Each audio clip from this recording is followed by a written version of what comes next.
Shalom, salam alaikum, kif halek, kivakum shlonik, merhaba, konnichiwa, ni hao, namaste, privyet, bonjour, buongiorno, saludos, hola, dag, haj, barev, yakshimash. Je suis Ali, Anna Alex. I'm the CEO of Orca Osha Capital. I am also an EDM DJ, electronic dance music, but I'm here to talk to you all today about the Bigshort 2.0. And I have to do it very quickly because for some reason our TMP code's not working. Therefore, I had to download some app to make a video. Never done that before. So let's get the ball rolling. Jerome Powell, head of the Federal Reserve, should have been fired a long time ago, in my personal opinion, being that he kept using the word transitory to where I had nightmares. However, he allowed inflation to run hot, and the Federal Reserve will do what it does best, create a recession, depression, more so for the housing market and a housing crisis, being the Federal Reserve owns something called mortgage-backed securities, which they will have to sell. Fortunately, shout out to JP Morgan, of course, Jamie Dimon, legend, Morgan Stanley, they believe that they have a good idea in relation to buying those mortgage-backed securities and swap for corporates. So keep your eye on that one. However, as I've stated before, mortgage rates have passed 5% in 08 when I was blackout drunk. They were about 6%. So 5% and rising for 30-year fixed with home price sales declining. And I have a caveat. I believe subprime mortgage lending does exist. Hear me out. Fannie and Freddie Mae. The average American's putting about 3% down on a home. So let's say the average home is $400,000. That means 3% down, that's $12,000. Do we really think Americans are going to be paying their mortgage? We have mortgage forbearance. We have over 1 million homes still in forbearance. And we are having people live paycheck to paycheck. I want to say 80% of Americans live paycheck to paycheck. But we're supposed to assume that mortgages are going to be paid $12,000 down. That's not much at all compared to inflation with gas prices. And let's talk about corn for a moment, shall we? Speaking of gas, the EI85, in which I spoke about on my LinkedIn, and made a joke and said, I believe that corn is used in creating this type of ethanol. And so shout out to all my CME geeks. Commodities has been a fun year for all of us. But with corn, I said, we're in a supply shortage, food crisis due to droughts.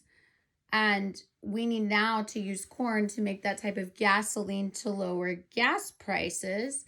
So my question is, how is that going to lower gas prices? The answer is it's not, because this past week, corn traded at the highest it's been in a decade at $8 a bushel and a peck and something around the neck. I remember my grandparents used to say that. So me wondering how in a supply chain disruption along with fertilizer shortage and food shortages, how corn ethanol from the E85 would work. It won't work, by the way. It will not make it cheaper. It will make it more expensive. So that's confusing. Back to mortgage rates. So we have the 5% going up. Obviously, people are not going to be able to afford things much longer with the way that inflation is running hot. And we don't even see discretionary spending, or whatever you want to call it. Subscription services, as you all saw with Netflix, cha-ching, down. As a contrarian, I like to see it. So what's going to happen is the Fed's going to hike rates in May and June.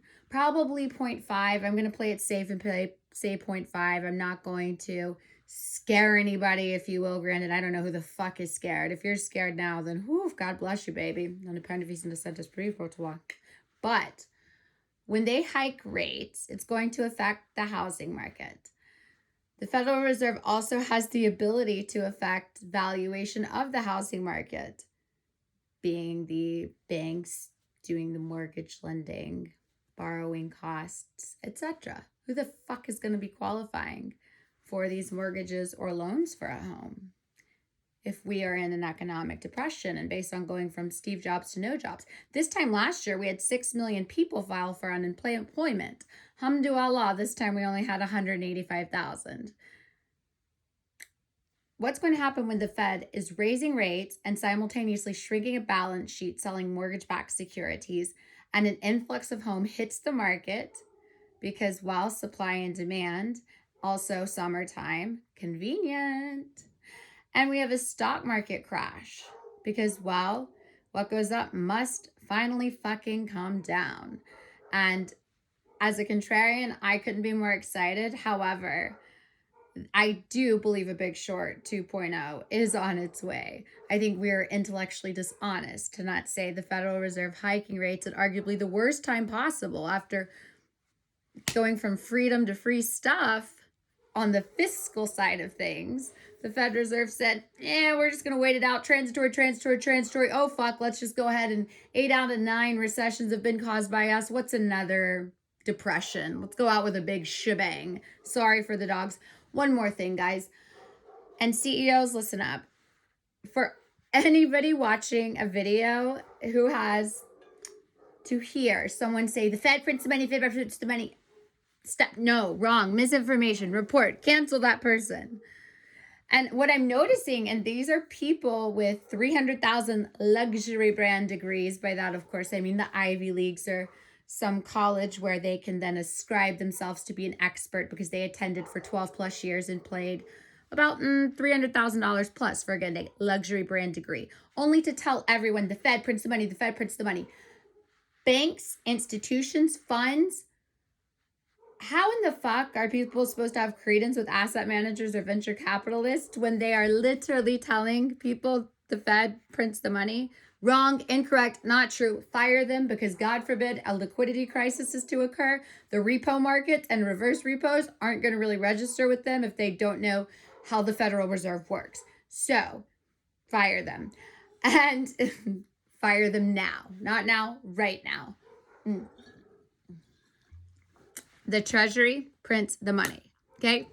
Treasury prints the money. And by the way, you all have heard me say Israel is going to be an emerging market. Israel put the yuan on their balance sheet this week. They've only had the dollar, the euro, and the pound. And now they have the yuan. The yuan, and have depleted or lowered their cash reserves. So that's interesting as well. So we're going from Steve Jobs to no jobs, freedom to free stuff, debasing the currency on the fiscal side. And the Fed Reserve's waited to the last fucking minute to try to chase inflation. And let me ask you this. Mr. Jerome Powell, who would be fired under any pretense, what's your definition of transitory and how do we trust you? And if the labor markets are so damn good, bro, why aren't you raising rates tomorrow to match inflation so people can afford to pay for their mortgage? Food for thought. And habek shatim te amo bisu besu bachi. I hope this works. I love you all. God bless.